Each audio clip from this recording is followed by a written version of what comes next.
everybody. Thank you for joining us for the 2025 Hepatitis B Foundation Witte Lecture.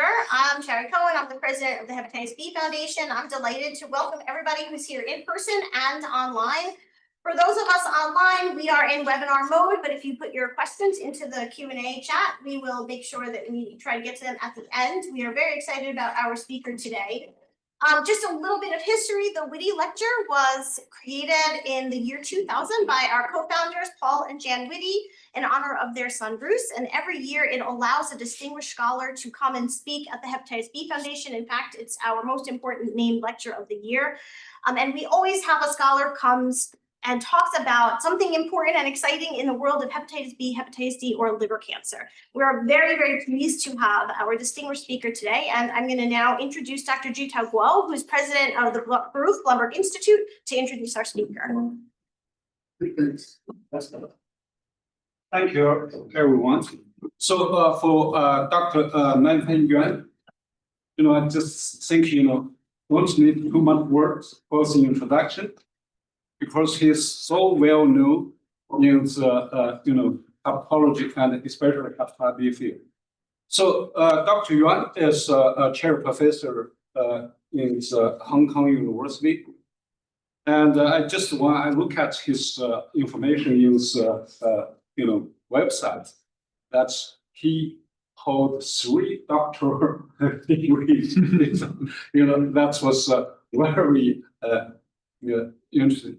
And especially in the recent years, that he leads multiple, clinical trials that evaluates a lot of this new therapeutic modality, and almost every new, therapeutics that have been, under his number for the clinical evaluation.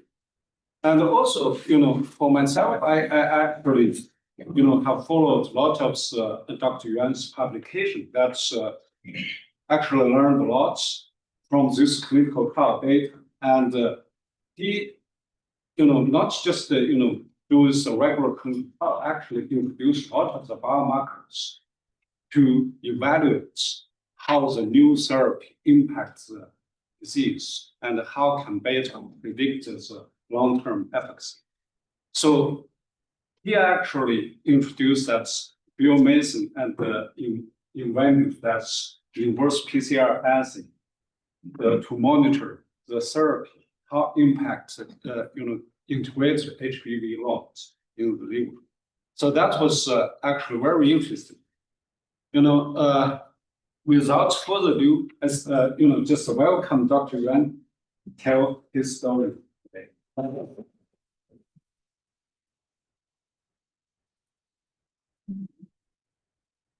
you very much. First of all, I would like to express my deep gratitude to the Hepatitis B Foundation for conferring this prestigious award, 2025 Bruce Witte Distinguished Scholar.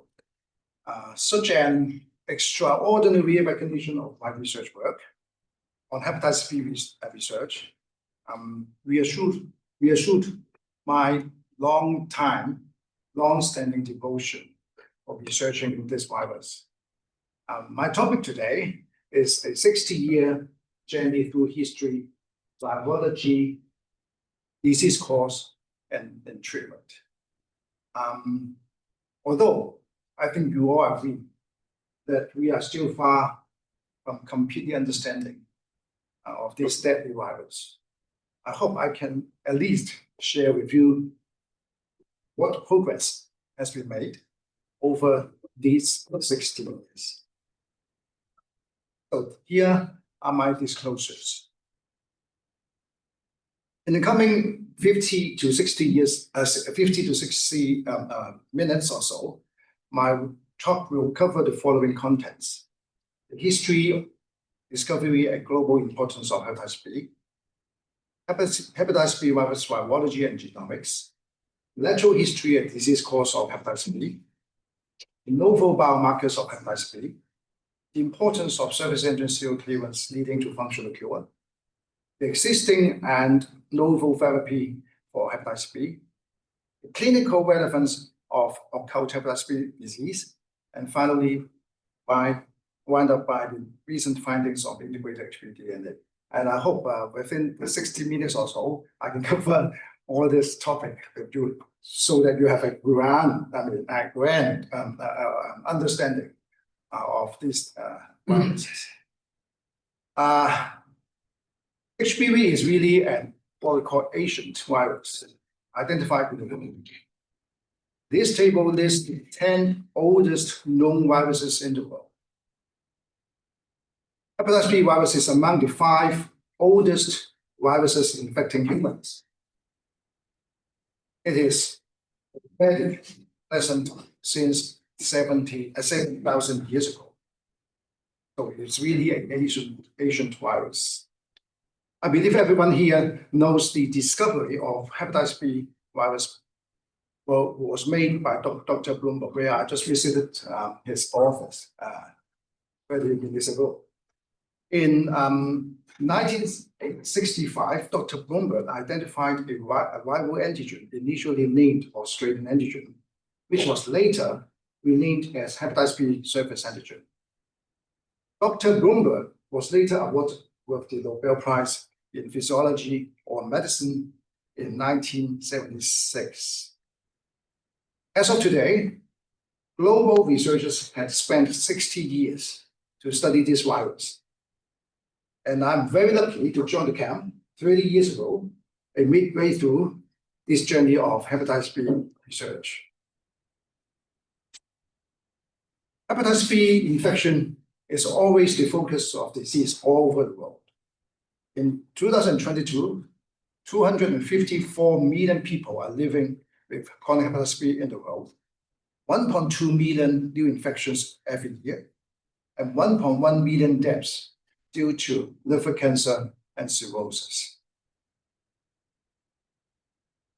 Hepatitis B virus is a small double-stranded DNA virus with only 3.2 kilobase organized in a relaxed circular manner. There are 4 open reading frames transcribing different genetic materials. These include the genomic RNA for the virus replication with DNA reversely transcribed, and other mRNAs for different secretory viral antigens. The commonly detected viral genome materials and antigens are surface antigen, E antigen, and HBDNA. The newer ones are hepatitis B core-related antigen and P genomic RNA, where I would discuss more later on. Not only the viral genome structure is highly organized, the life cycle of the virus inside hepatocytes is also very complicated. You can see that there are so many virus intermediate steps happening inside the cytoplasm of the hepatocytes. However, the root of the infection occurs in the nucleus of hepatocytes. That is the conversion of the double-stranded HBDNA into the covalently closed circular DNA, the cccDNA, and the double-stranded linear DNA integrating into the host genome. The presence of these 2 elements make complete eradication of hepatitis B virus impossible at this point in time. So, while virologists are very interested in the virus genome and the viral life cycle, clinicians like me are more interested in disease history and disease complications of this infection. Only over the last several decades, research on the disease natural history mainly emphasized on the different disease phases defined by the E antigen, the HBDNA, and the ALT. Conventionally, we classify disease phases as immunotolerance phase, immunoactive phase, immune control phase, and residual phase. The newer terminology adopted are more simple. Right? So the newer terminology adopt more simple parameters of its antigen status, positive or negative diseases with normal or abnormal ALTs, referring to or as chronic infection or chronic hepatitis respectively. In addition to the four phases I mentioned, the ultimate and most important one is, however, the surface antigen negative phase. We call it surface antigen zero clearance, which only occurs at a rate of less than 1% annually. However, achieving this state is really important for the disease outcome. And as mentioned, the occurrence of this spontaneous surface antigen zero clearance is uncommon during the lifetime of the chronic hepatitis B infection. Shown in the left diagram, only 16% of patients would achieve surface antigen zero clearance 20 years after they have the hepatitis B e-antigen zero clearance. So, if you look at the median age of the e-antigen zero clearance, is in fact around 30 to 35 years of age. Therefore, we expect only 8% of the patients would have surface antigen zero clearance by the age of 50 to 55 years of age. However, patients with low surface antigen level have a significantly higher chance of losing surface antigen, as illustrated in this particular diagram. For example, patients with surface antigen level Recording in progress. less than 10 IU per ml, there is at least 40% chance of losing the surface antigen after 6 years of follow-up. Why achieving surface antigen zero clearance is so important for hepatitis B patients? This seminal study conducted by our center showed that patients who have surface antigen zero clearance below the age of 50, the risk of HCC was significantly lower. They also had a significantly lower chance of advanced liver fibrosis when compared with those who had surface antigen zero clearance at the age older than 50. And these studies tells the world that we need to achieve surface antigen zero clearance as early as possible for our patients. Apart from the complexity of virus genome and the clinical disease phases and cause, what makes HBV disease also interesting to researchers is the biomarkers of the disease. Now, let us look into the development of these novel biomarkers for hepatitis B. In the past, we have tests to measure the conventional biomarkers, including the DNA, the e-antigen, and surface antigen. They all have different clinical significance for disease outcome. In the recent 5 to 10 years, we have more new tests to measure two other novel biomarkers, namely the epigenomic RNA and the correlated antigen. The special feature of hepatitis B correlated antigen is that it is a composite measurement of 3 viral antigens, including the core antigen, the D antigen, and also a viral subunit called P22CR. In this recent study, we find that correlated antigen illustrated by the green line follows the same pattern as the other biomarkers, including the DNA, surface antigen, and RNA, with respect to the 5 different phases of chronic hepatitis B infection. That means correlated antigen is the highest in E-positive infection phase, followed by E-positive hepatitis phase, but will be at lower level in the E-negative infection phase before it becomes at the lowest level in surface antigen zero clearance phase. In patients with surface antigen zero clearance, the use of serological markers, including the HV DNA, the surface antigen are undetectable. Anti-HBC may be positive or negative. In other words, we are not sure whether these patients are hepatitis B carriers with occult hepatitis B status, or they are subjects with past hepatitis B infection if we do not know the medical histories of these patients. However, we may be able to confirm the occult hepatitis B status by measuring the correlated antigen or HBV RNA, because 16% will turn out to be positive for these two markers. This diagram shows you that there was quite a number of patients with measurable COVID antigen in the serum, even after 24 months of surface antigen serum clearance. According to our study, 21% of patients with surface antigen serum clearance will still be positive for COVID antigen measured by the first generation assay. As 21% positive rate is still low, we tested the second generation assay of the COVID antigen with a better lower limit of detection. We finally reached to a much higher positive rate of 67%. This slide shows you that even using the 10-fold more sensitive surface antigen assay to detect the extremely low surface antigen level, it can only detect in 20% of patients 10 years after surface antigen serum clearance.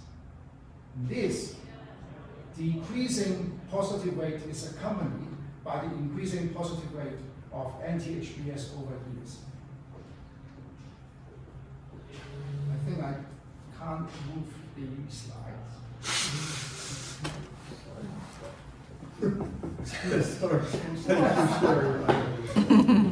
It's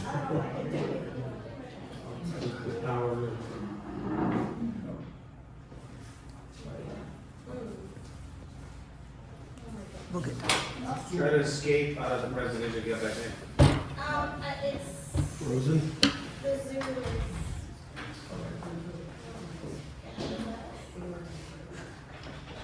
Is the screen frozen? Oh, there we go. Thank you.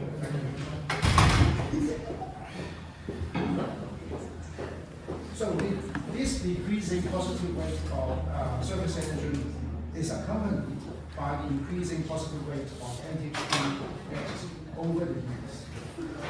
However, we can still detect 65% consistently the presence of COVID antigen over 10 years time by using a highly sensitive assay.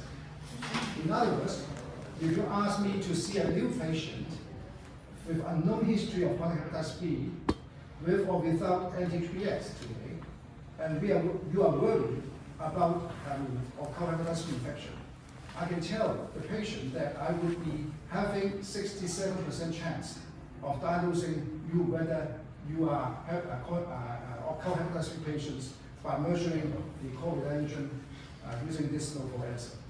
And this finding is indeed very important because diagnosing occult hepatitis B infection have important clinical significance, especially in patients who have cryptogenic HCC and patients with possibility of hepatitis B reactivation after after receiving profound immunosuppressions for whatever reasons.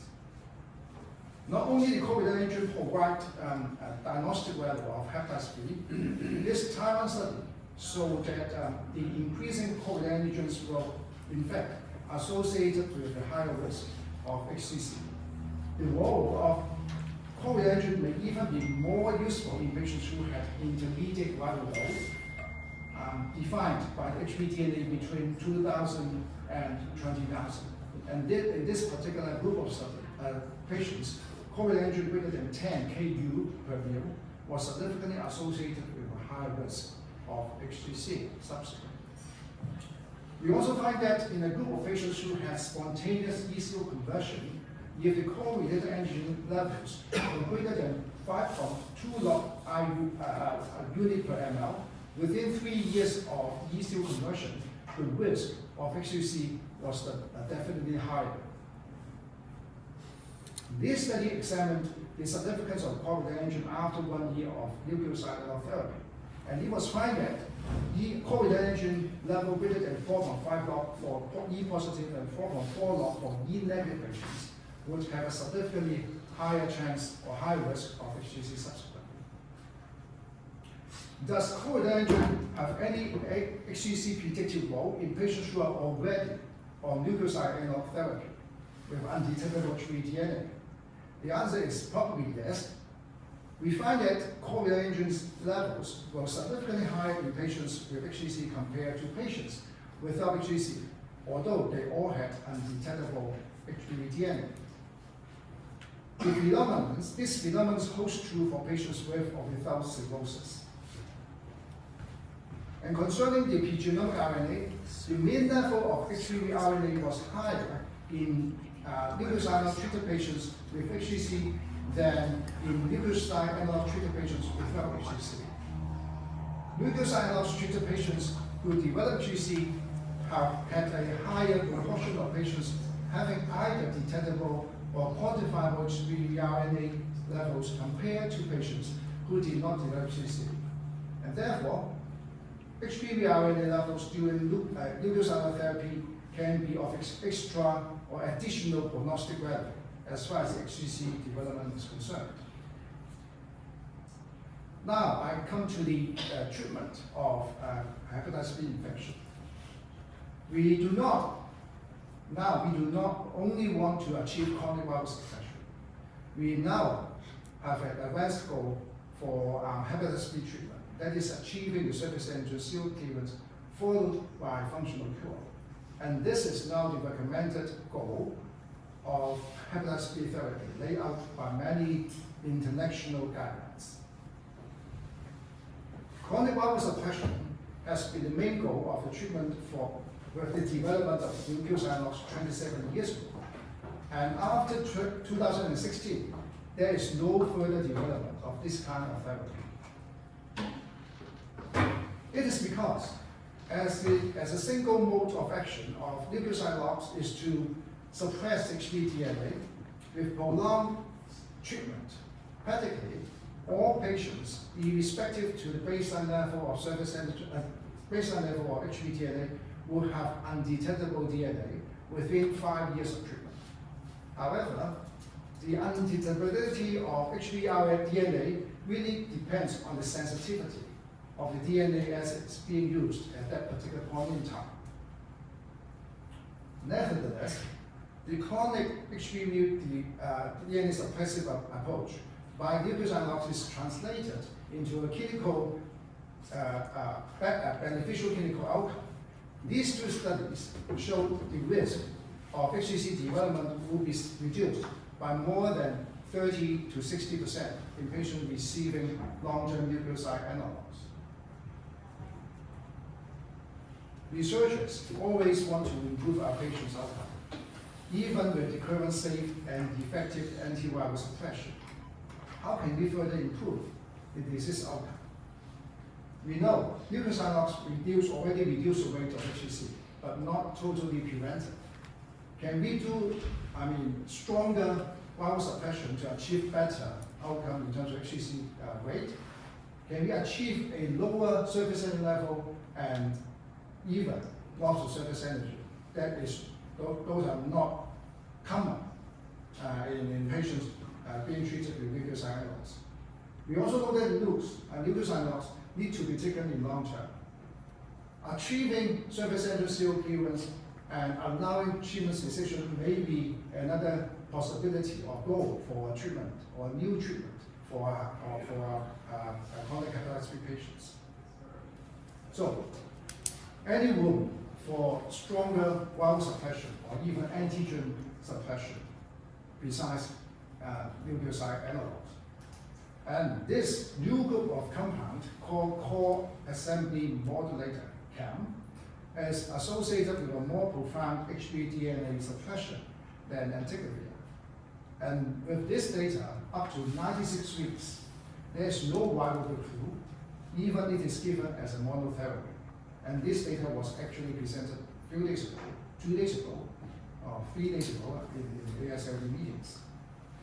In addition, where the nucleoside analogs cannot do for surface antigen or other antigen reduction, this potent CAM is associated with approximately 1 log reduction of surface antigen and 2 log reduction of E antigen and core antigen in D positive patients. This suggests that this CAM is exerting a secondary mode of action on the cccDNA depletion. So how about achieving surface antigen seroclearance or even functional cure? We have upcoming drug for more profound viral suppression. How about surface antigen seroclearance? With the existing nucleoside therapy, for example, entecavir, it only leads to a functional cure rate between 2.5 to 5% over 5 to 10 years of treatment. Tenofovir, 1.5% for D negative, 11 or 12% for D positive patients, but those are mainly occurring in Caucasian populations. For interferons, again, we are expecting less than 10% for surface antigen seroclearance. In fact, it was estimated in this particular study that the E positive patients need to take nucleoside for at least 11 years before they could achieve surface antigen seroclearance. And for E negative patients, they probably need to take for at least 42 years. And this is why we need novel agents to increase the functional cure rate while losing the surface. There are two main groups of novel antiviral compounds, which include direct antiviral agents, we call DAA, and immunomodulatory agents. For DAA, we now have them inhibit almost every single step in the viral, with respect to the virus life cycle. For immunomodulators, in addition to the existing pegylated interferons, we have novel agents to enhance the host innate immunity, including toll-like receptor agonists, adaptive immunity with T-cell modulation, therapeutic vaccine, and also monoclonal antibodies. The concept behind using these direct antiviral agents and immunomodulator is to restore what we call virus-induced immune dysfunction back to an effective post-immune control of the virus by reducing the viral antigens and genomic products. And at the same time, reawaken the immune function assisted by the immunomodulators. This 2BC table aims to show you that there were large number of ongoing early phase clinical trials in hepatitis B space. In 2024, there are at least 37 registered ongoing trials examining the safety, tolerability, and efficacy of different novel direct antiviral agents and immunomodulators. And because of this explosive development of novel agents for hepatitis B, just within 5 years, we have published more than 20 articles or manuscripts with regard to different direct antivirals with or without immunomodulators. As already mentioned, there are many novel agents being tested in the clinics. I would like to take this opportunity to talk more on viral RNA interfering agents, that is siRNA and ASO, antisense oligonucleotide, because these two agents, these agents are likely to be approved if okay for hepatitis B treatment in the near future. This diagram shows you the mechanism of action of these two agents. Using siRNA or ASO, they would lock down the epigenomic RNA for viral replication and mRNAs for post-viral protein synthesis, including the most important one, surface antigen. Once the surface antigen level is decreased, there would be an immune reconstitution, leading to enhancement of host immune control on the virus. This diagram shows you the siRNA in green and ASO in blue. They act against two viral genomes. One is on the X gene and the other is on the surface gene. For X gene targeting agents, it locked down the epigenomic RNA, it locked down the mRNA transcript for PCOR, PS, polymerase, and also the X. Whereas for S targeting agents, it locked down this epigenomic RNA, PCOR, PS, and polymerase, leaving the X behind. The RNA lockdown process is different between these two agents. siRNA utilizes the RNA-induced silencing complex, and the ASO utilizes the RNA stage. We tried, a different regimen of immunotherapy using different siRNA. And in fact, when we look at these 3 studies, they are, showing the same result, very consistently shown that with the siRNA given for 2 to 4 doses, there will be around 1.5 to 2 log reduction of the surface antigen. And this reduction or suppression of surface antigen seems to be maintained below the baseline level even 1 year after the treatment. However, these agents did not accompany by surface antigen cell clearance. So we cannot rely on this agent to achieve functional cure for our patients. How about increasing the number of doses to 6 to 12? Similar findings are shown. We saw a 1.5 to 2 log reduction and also maintained after stopping of therapy. But again, there was very minimal or even low surface antigen cell clearance and also low functional cure. How about the surface antigen loss in a long-term follow-up after receiving this kind of siRNA treatment? In this particular study, even using a first generation of siRNA, which only targets the CCC, deriving surface antigen. And in patients given with 4 to 9 months monthly doses, we observed a continuation of surface antigen decline, especially in E-positive patients during the off-therapy period. In fact, we have 2 out of 8 patients achieved surface antigen cell clearance 1 to 2 years after the last dose of siRNA. This study illustrated that we may see patients who continue to have off-treatment surface antigen decline and finally lost the surface antigen in the subsequent follow-up. We extend the follow-up to 6 years after receiving the siRNA. And as shown in the top left diagram, patients who had received siRNA had a significantly higher mean surface antigen reduction compared to placebo. In the right diagram, it clearly shows that the mean surface antigen was still lower than the baseline after being treated with a finite duration of siRNA and being followed up for at least 4 years after the treatment. We further find that in patients who have better response defined as surface antigen less than 100 IU per ml, at the last follow-up, the expression of the immune-exhausted markers in CD8, CD4 cells were significantly lower than those with high surface antigen level greater than 100. It suggested that the long-term sustained effects of siRNA is likely related to the surface antigen level lowering effect, followed by the awakening of the immune function, resulting in establishing a new set point between the host and the virus. Moving on to another class of RNA interference, the ASO, Professorship. In this pilot study, it was given in a very frequent manner with 6 doses given within 4 weeks.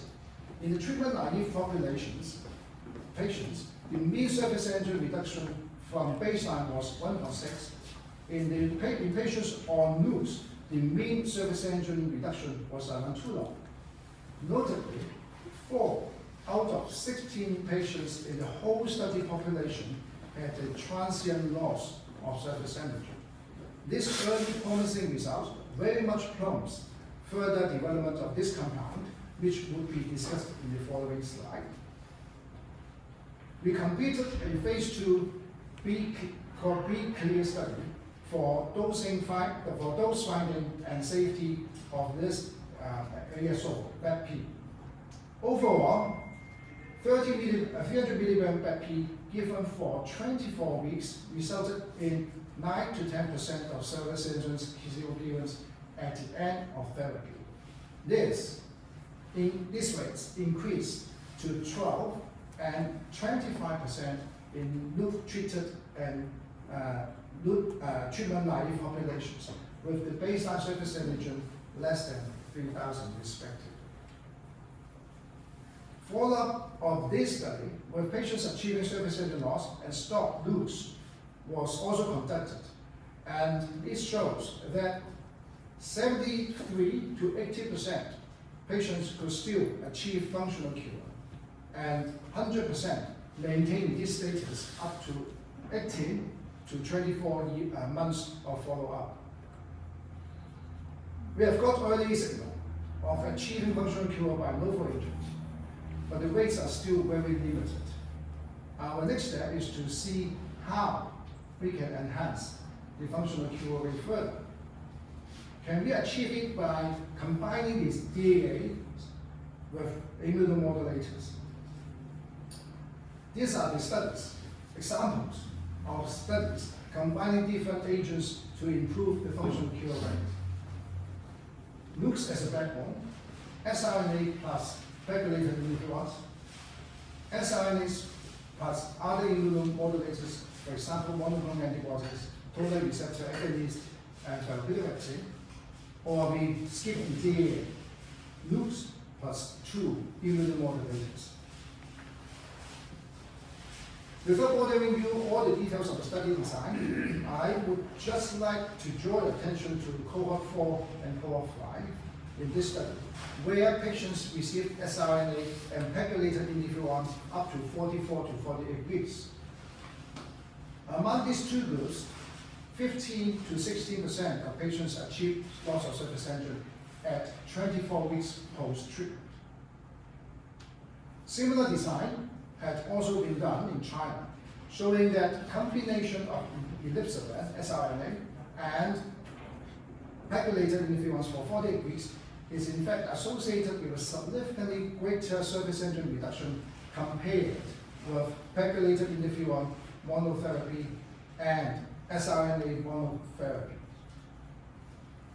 The surface antigen cell clearance 24 weeks post end of therapy was 21% and 33% in the combination groups, versus only 5.6% in pegylated monotherapy group. Anti-HBs greater than 100 IU per liter was also observed in the majority of the patients who achieved sustained surface antigen loss. This study examined a sequential combination therapy with siRNA given every 8 weeks for 4 to 6 doses, followed by either 12 weeks of pegylated interferons or 24 weeks of interferons. It was found that 6 doses of siRNA followed by 24 weeks of pegylated interferon had around 3 log reduction of the surface antigen level, which is 1 to 1.5 log more than siRNA monotherapy. And the good news for this particular study is that this patient only received 24 weeks of interferon rather than the 48 weeks of interferon. And more importantly, 25% of patients achieved functional cure.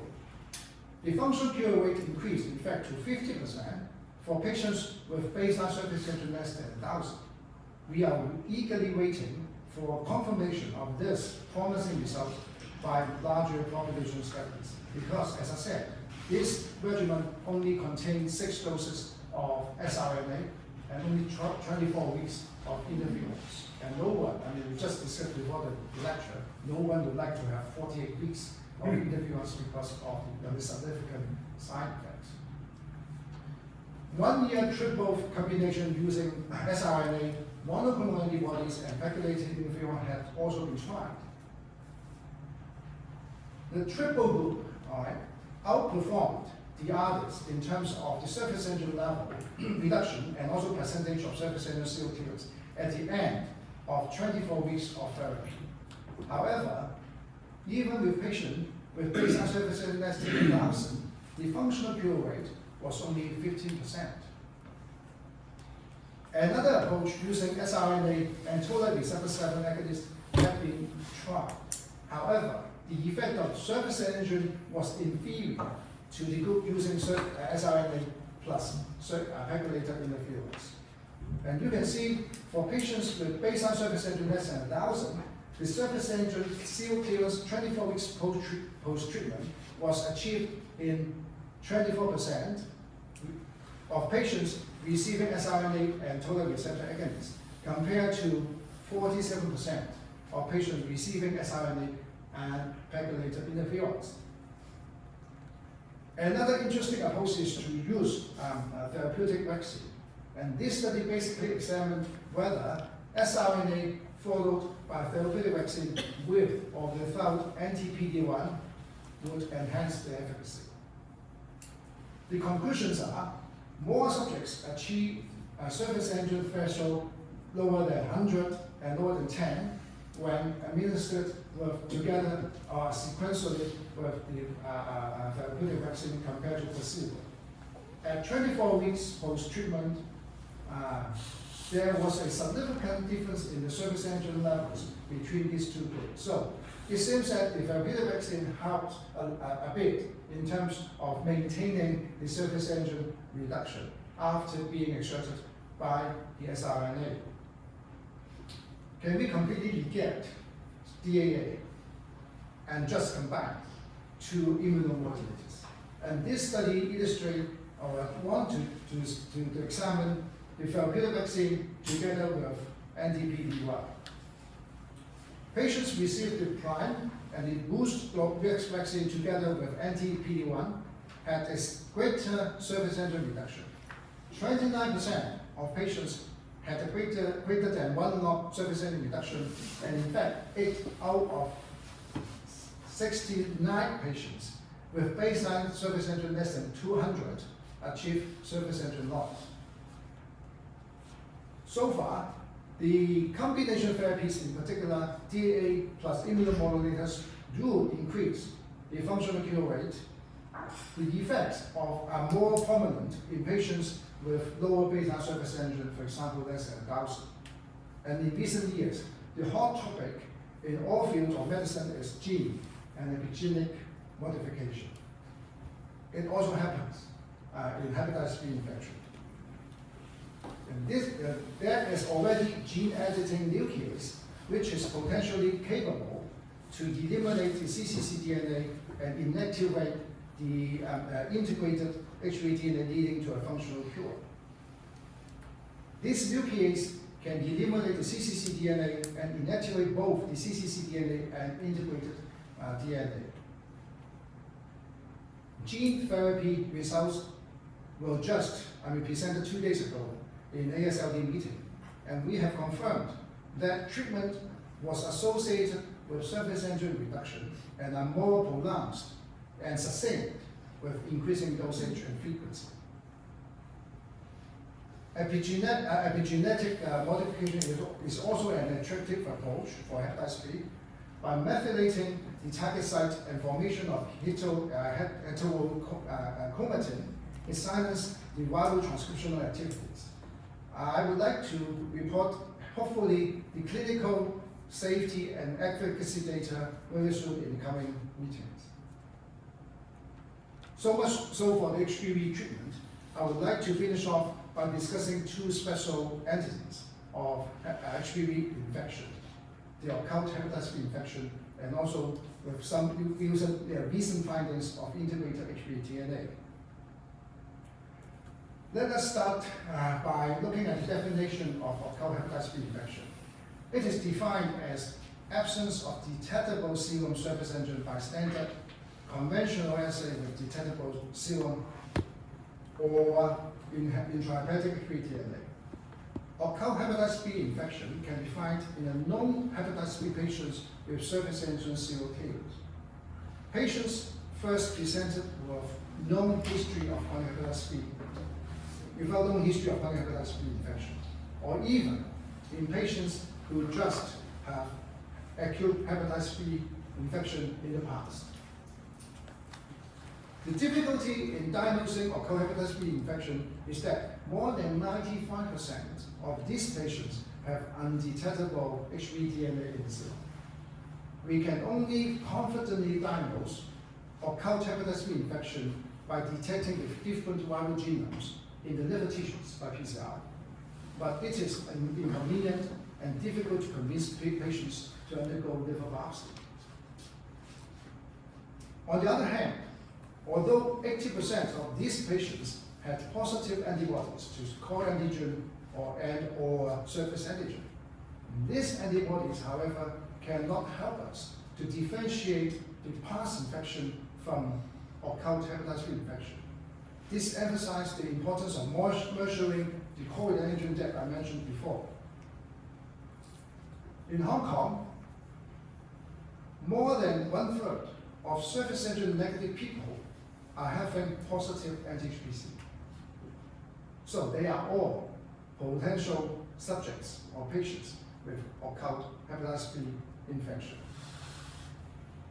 The clinical significance of diagnosing occult hepatitis B infection in surface antigen negative but anti-HBC positive is illustrated in this particular slide. Up to 40% of these subjects would have hepatitis B reactivation when they receive potent B-cell depleting agent. This hepatitis B reactivation, if not treated, commonly can end up with liver decompensation or even mortality. Another example of effect of this intensive immunosuppressive therapy on occult hepatitis infection is in the case of hematopoietic stem cell transplantation. The hepatitis B reactivation is actually exactly the same, 40% in surface antigen negative anti-HBC positive patients. Apart from the HBV reactivation, occult hepatitis B infection is in fact account for majority of patients with unknown cause of HCC. In this study, we find that occult hepatitis B infection was detected in 73% of patients with apparently unidentifiable cause of HCC. And in fact, more than half of patients with alcoholic related, labeled as alcoholic liver related HCC is also positive for occult hepatitis B infection in the liver. All these 29 patients we identified had undetectable HB DNA, and around 60 to 70% were anti-HBC positive in their serum. This study explained why patients with occult hepatitis B would develop HCC. Of the 62 HCC patients with occult hepatitis B infection, in contrast to the overt surface antigen positive overt hepatitis B related HCC, 85% of these patients had no background cirrhosis. So you will see patients with presumably non-cirrhotic liver with having HCC. They are more commonly seen in patients with occult hepatitis B infection. There was a significantly high percentage of patients, up to 88%, with detectable integrated HB DNA if the liver had undetectable cccDNA, suggesting that with more viral inactivity, the hepatocarcinogenic role of integrated DNA becomes more prominent. We extended our study to examine the frequency of HBV integration in different phases of hepatitis B disease. We find that HBV integration started at a very early stage, a phase of the disease, with a high integration frequency. We also identified a consistent common viral break point of integration associated with the production of oncogenic viral proteins, the truncated HBx protein. In addition, we identified the human genome involved, which is frequently reported as a passenger mutation in HBV-related HCC. We now know more about clinical significance of HBV integration. Then we studied the long-term effect of nucleoside loss on HBV integration. And this slide shows you the nice reduction of the median and also individual levels of integration frequency after 1 year of loops, shown in the left, and 10 years of loops, shown in the right. This is likely related to the decreasing pool of the infected hepatocyte under nucleoside analogs treatment. This slide also shows you the nice reduction of the individual and median levels of maximum hepatocyte clone size after 1 year of nucleoside analogs and further reduction after 10 years of nucleoside analogs. So with that, I would like to conclude by saying that HBV exists at least for several thousand years and was discovered 60 years ago. Research over decades unveiled part of the complexity of the host-virus interaction of this lifelong disease. HPV still exerts high burden of disease globally. Tracking the virus has been improved by developing newer biomarkers which could assist disease prognostication, monitoring, and treatment consideration. Nucleoside analogs have marked the milestone of HPV disease control, achieving risk reduction of HCC and cirrhosis, but it requires long-term therapy. A potential more potent oral antiviral agent we call CAM, with both DNA, genome RNA, and surface antigen suppression is upcoming, and may replace nukes in the future. Early achievement of surface antigen seroconversion is associated with good outcome. Functional cure is now the achievable goal. New agents acting on different pathways will enhance functional cure. RNA interference, ASO or siRNA, with immunomodulators looks promising. Significance of cohepatitis disease and HPV DNA integration should not be underestimated. HPV integration actually occurs in the early phase of the disease and hence should be a very important factor for treatment consideration. Gene therapy or gene-related therapeutics undergoing in the clinics offer future hope.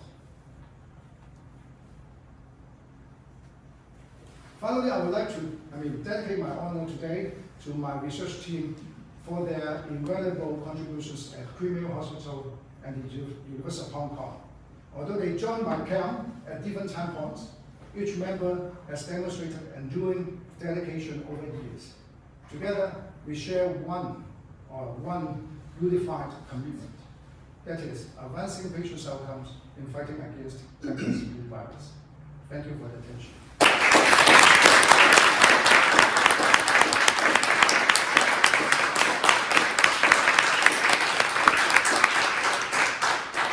Thank you so much for an excellent presentation. Just wanted to open it up for questions.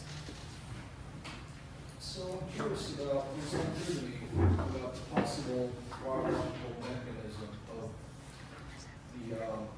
the correlated antigen positivity in patients that are S antigen negative. Clearly you show, not surprisingly, that those patients are also high in S antigen antibodies, right? So that if they're not really S antigen negative for producing, but the S antigen is being masked by the antibodies. Correlated antigen is still being made by active genomes. This is exactly our postulation. So we always know that the context between the surface antigen and anti-HBs. So whenever the surface antigen becomes decreasing, then the HBs become increasingly detectable. But then for COVID antigen, it's actually separate from the surface antigen in terms of the origin. So we see a very constant positivity rate of the COVID antigen over time. So this is exactly what we are proposing. And it means that, even patients with loss of surface antigen, there is replication, antigen reduction. So follow that question. Just actually, I see you have present that some patients that even the pDRNA is negative, but you still detect the core related antigen. So consider that the genome structure either from the cccDNA or from the integrated, especially integrated DNA dispatching, you see the most viral post junction is around 1/800, right? So that was actually indicates a linear precursor for the integration. But a lot of junctions are still outside this. That means you do have some of the integrated copy. You may can transcribe a part of the pgRNA like RNA, right? So that's actually bring up the issue. If that's integrated gene, actually can contribute to the correlated antigen expression.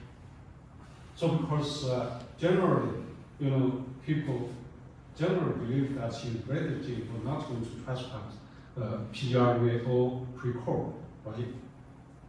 Do you consider, actually, do you have any kind of effort to directly try to measure that?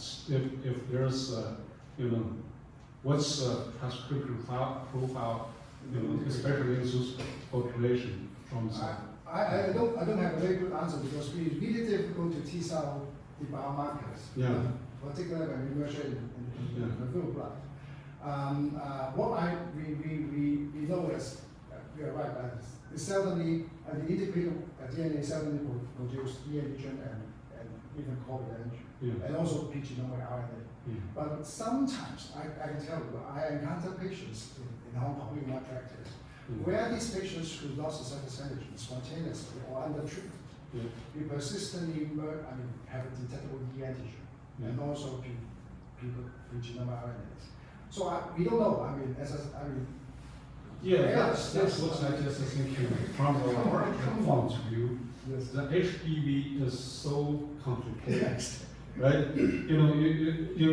I really appreciate that in recent years, these two new biomarkers that actually reveal a lot of the HPV biology that was actually previously not appreciated. And also your work very clearly summarizes that, even after functional cure, that still have a lot of virological activity in the liver. That's only with the new biomarker that can reveal that's what's happening. Absolutely agree. Thank you. So it's always a microphone, I'll ask the next question. So moving along the transcriptome, I have two questions. One is kind of technical, and then one is going to ask you to think grandly and speculate. So the first technical one was that I've seen this now over and over again, over these seminars are given, the siRNAs, and I guess the ASOs, but the siRNAs consistently reduce S antigen to a level, and then it plateaus, and it just never gets lower. And you also said that that is kind of immunologically meaningful, so it's important to know this. Do you think that's because the risk complexes are being saturated? And so an ASO would actually be helpful, because I used to think it was silly to add an ASO and an siRNA together. But This is the possibility why the response of surface antigen plateau off, usually 24, within the first 24 weeks. And then even you add more, I showed this like 2 to 4 doses, 6 to 12 doses, seems to be no difference between these two. actually, you should have this microphone. So people are postulating whether the Weeks complex is actually being saturated, but no one so far can prove that. But the thing is, when we look at this patient in long term, where I already showed you the study to you, that if even down the road of 4 years or 5 years, the surface antigen still remain below the baseline. Yeah. So this tell me that we don't know the answer of why we plateau, but once it plateau, it's actually very sustained. But if the risk complex was saturated, there might be other consequences. Well, we'll follow up on that. Well, you should keep the microphone. The next question is a little more grand, and that is, so of these 37 different clinical trials and 16 different clinically tested drugs, which do you think are going to be the most useful in the next 5 years?